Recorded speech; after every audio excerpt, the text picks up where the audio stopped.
Good morning students, कैसे हो आप सब। देखिए हम चैप्टर कर रहे हैं फिजिक्स और इसके अंदर हम रिफ्रैक्टिंग टाइप टेलीस्कोप पहले ही कर चुके हैं। तो सिलेबस के अंदर जो टेलीस्कोप्स लिखा हुआ है वहाँ पे एस्ट्रोनॉमिकल टेलीस्कोप्स, तो वहाँ ब्रैकेट में लिखा हुआ है रिफ्रैक्टिंग और रिफ्लेक्टिंग, मतलब दोनों करने हैं, हमें ये भी करना है। तो देखिए आज का topic reflecting type telescope. It is an improvement over the refracting type astronomical telescope described above। तो ये क्या है, इसमें इन्होंने कहा है कि ये एक इम्प्रूवमेंट है रिफ्रैक्टिंग टाइप टेलीस्कोप के ऊपर। मतलब रिफ्रैक्टिंग हम पहले ही पढ़ चुके हैं, वहाँ पे कुछ प्रॉब्लम्स थी रिफ्रैक्टिंग टाइप टेलीस्कोप में, तो वो इस टेलीस्कोप के अंदर जो है दूर की गई हैं। In such a telescope, objective lens is replaced by a concave parabolic mirror of large aperture।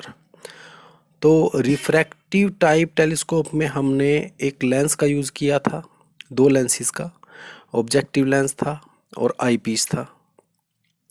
तो यहाँ पर हमने उसको कनकेव पैराबोलिक मिरर से रिप्लेस कर दिया है। यहाँ पे एक बड़ा मिरर यूज़ किया जाएगा, लार्ज अपर्चर मतलब काफ़ी बड़ा डायमीटर होगा उसका, which is free from chromatic and spherical aberration. अब ये दो प्रॉब्लम्स थी जो रिफ्रैक्टिंग टाइप एस्ट्रोनॉमिकल टेलीस्कोप में थी। क्रोमेटिक एब्रेशन, क्रोमेटिक एब्रेशन होता है कि जो इमेज बनेगी वो क्लियर वाइट नहीं होती, उसमें कुछ कलर्स दिखाई देते हैं क्योंकि वहाँ पे रिफ्रैक्शन हुई है और लेंस में से जब वाइट लाइट पास हो रही है तो रिफ्रैक्शन के दौरान वहाँ पे कुछ कलर्स प्रोड्यूस हो जाते हैं, वो क्लियर इमेज नहीं बनती। और दूसरा है स्फेरिकल एब्रेशन, ये भी एक प्रॉब्लम है जिसमें इमेज क्लियर नहीं बनती। स्फेरिकल एब्रेशन में क्या होता है, देखिए जैसे हमने प्रिंसिपल फोकस की डेफिनेशन में पढ़ा था। क्या था प्रिंसिपल फोकस किसी लेंस का, जब किसी लेंस की incident ray parallel of principal axis चलती है तो वो रिफ्रैक्शन के बाद एक पॉइंट प्रिंसिपल एक्सिस पे होता है, वहाँ कन्वर्ज करती है, उस पॉइंट को प्रिंसिपल फोकस कहते हैं। तो जो पैरेलल रे ऑफ लाइट आई हुई है वो प्रिंसिपल फोकस पे कन्वर्ज करनी चाहिए, लेकिन ऐसा प्रैक्टिकली नहीं होता। तो जो पैरेलल रेज आ रही हैं, जो प्रिंसिपल एक्सिस के नज़दीक रेज हैं, वो थोड़ा दूर जाके कन्वर्ज करती हैं, और जो प्रिंसिपल एक्सिस से थोड़ा दूर हैं रेज, वो जो है थोड़ा सा आगे की तरफ लेंस के नज़दीक जो है कन्वर्ज करती हैं। तो इस करके जो है एक फिक्स पॉइंट नहीं आता, फिक्स स्पॉट नहीं आती, तो इसे बोलते हैं स्फेरिकल एब्रेशन। मतलब जो इमेज है बिल्कुल क्लियर नहीं बनती, थोड़ा सा डिफॉर्म्ड होती है, इसे बोलते हैं स्फेरिकल एब्रेशन। आगे देखिए, the image formed is much brighter and the reflecting type telescope has much higher resolving power compare to the refracting type telescope. तो रिफ्लेक्टिंग टाइप टेलीस्कोप में जो इमेज बनेगी वो बहुत ब्राइट होती है और उसकी रिजोल्विंग पावर भी काफ़ी ज़्यादा होती है, मतलब बिल्कुल क्लियर इमेज बनेगी। Such a telescope is known as Cassegrainian telescope after its inventor. तो इस तरह के टेलीस्कोप को कैसेग्रेनियन टेलीस्कोप कहते हैं। कैसेग्रेनियन इसका इन्वेंटर था, उसी के नाम पे इसका नाम कैसेग्रेनियन टेलीस्कोप रख दिया गया। आगे देखिए, a reflecting type telescope was designed initially by Newton for observing distant stars. तो शुरुआत में न्यूटन ने रिफ्लेक्टिंग टाइप टेलीस्कोप को डिज़ाइन किया था दूर के तारों को देखने के लिए। The model has been modified from time to time. तो समय समय पर इस मॉडल के अंदर काफ़ी बदलाव किए गए हैं ताकि और अच्छी इमेज हम प्राप्त कर सकें। कैसेग्रेनियन टाइप टेलीस्कोप इज शोन, तो इस फिगर के अंदर दिखाया गया है, C is a parabolic concave reflector of about 200 inch aperture with a narrow hole at the center। तो C एक पैराबोलिक कनकेव मिरर है, रिफ्लेक्टर है, जो कि 200 इंच अपर्चर है, जो कि काफ़ी बड़ा है, और इसके बीच में एक नैरो होल मतलब छोटा सा होल है इसके सेंटर पे। Parallel rays from a distant star entering the telescope in a direction parallel to principal axis of the mirror tend to collect at the focus of the mirror. तो ये आपको पता ही है, जब पैरेलल रेज आती हैं तो वो कहाँ इकट्ठी होती हैं? फोकस पे रिफ्लेक्शन के बाद। But these reflected ray encounter a secondary convex mirror B. इसके आगे, इन रेज के आगे कन्वेक्स मिरर बी रखा गया है बिफोर मीटिंग द फोकस। तो फोकस पे मिलने से पहले ये बी पे टकराती हैं, कन्वेक्स मिरर पे। The convex mirror reflect them on to the I piece, जो इनको आई पीस की तरफ रिफ्लेक्ट कर देता है। The final image is seen through the I piece, और फाइनल इमेज आई पीस में से दिखाई देती है। Note that the final image as seen by the I piece is inverted. तो जो फाइनल इमेज बनेगी वो उल्टी होगी, इन्वर्टेड बनेगी विद रिस्पेक्ट टू ऑब्जेक्ट के रिस्पेक्ट में।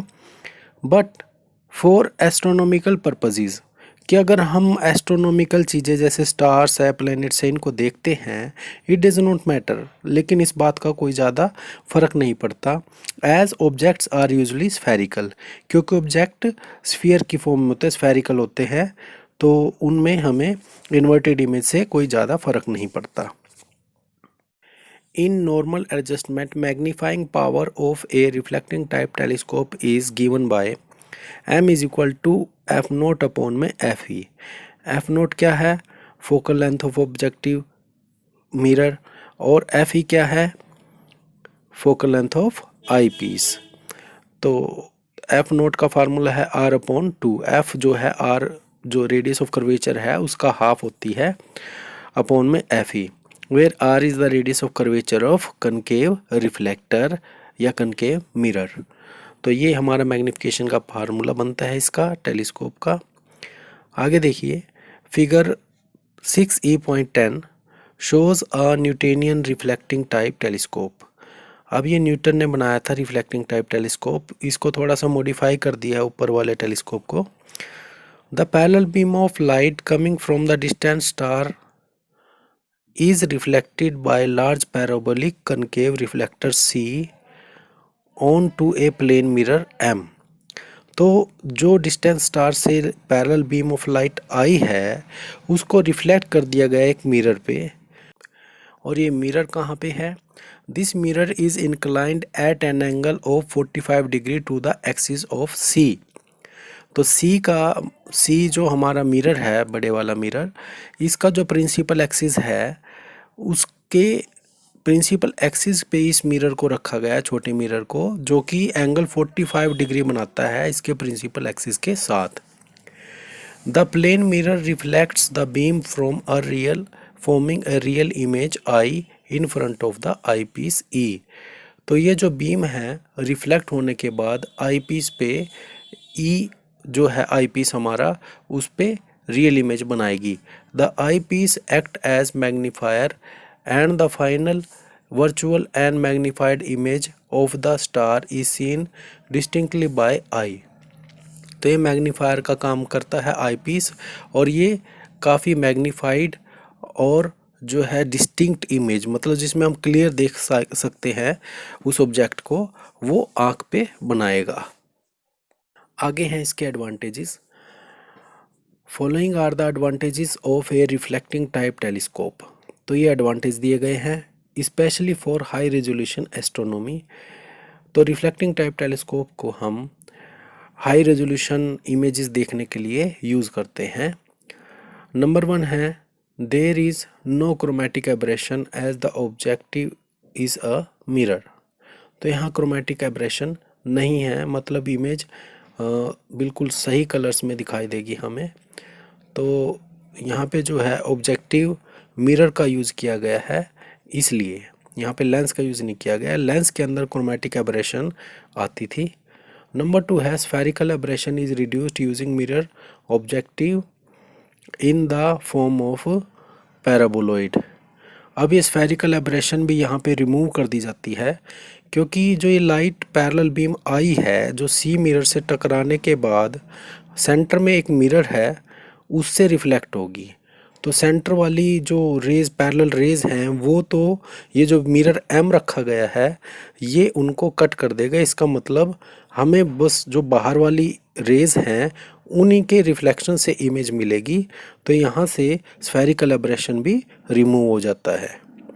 नंबर 3 है image is brighter compare to that in a refracting type telescope. तो रिफ्रैक्टिंग टाइप टेलीस्कोप से ज़्यादा ब्राइट इमेज आएगी, वहाँ पे थोड़ा फिक्की इमेज आती है। नंबर 4 है mirror requires grinding and polishing of only one side. तो आपको पता ही है लेंस के अंदर दो रिफ्रैक्टिंग सरफेसेस का यूज़ किया जाता है, तो दोनों की ग्राइंडिंग और पॉलिशिंग करनी पड़ती है। मिरर के अंदर एक ही रिफ्लेक्टिंग सरफेस होता है, तो उसको एक पे ही काम करना पड़ता है। नेक्स्ट है high resolution is achieved by using a mirror of large aperture. यहाँ पे बड़े मिरर का यूज किया जाता है, जिससे कि काफ़ी ज़्यादा रिजोल्यूशन की हमें इमेज मिलती है, बिल्कुल क्लियर। और लास्ट पॉइंट है इसका a mirror weighs much less than a lens of equivalent optical quality. कि इसी क्वालिटी के अगर इमेज हम लेंस से बनाना चाहे तो हमें काफ़ी बड़ा और भारी लेंस लेना पड़ता है as compare to mirror. Mirror हल्का होता है। Therefore mechanical support of mirror is much less of a problem compare to the support required for lens. तो जो मिरर के लिए सपोर्ट है वो ज़्यादा हमें बहुत ज़्यादा स्ट्रॉन्ग नहीं बनानी पड़ेगी, क्योंकि हल्का है मिरर, जबकि लेंस काफ़ी भारी था, उसके लिए सपोर्ट भी काफ़ी हैवी बनानी पड़ती। Further mirror can be supported over its entire back surface unlike the lens which is supported over the rim only. तो मिरर की जो सपोर्ट होगी वो पूरी बैक कवर पे लगेगी, क्योंकि पीछे से तो कुछ होना नहीं ना, रिफ्रैक्शन तो है नहीं। यहाँ लेंस में रिफ्रैक्शन होती है। लेंस को सिर्फ रिम से किनारों किनारों से सपोर्ट दी जा सकती है, लेकिन मिरर को हम पूरी बैक से सपोर्ट दे सकते हैं, इसलिए थोड़ा मजबूत इसका इक्विपमेंट बनता है। तो ये इसके एडवांटेज थे। ये हमारा टेलीस्कोप कंप्लीट हुआ। इसको अच्छे से लर्न करके लिख के देखना है सबने। ठीक है, थैंक यू।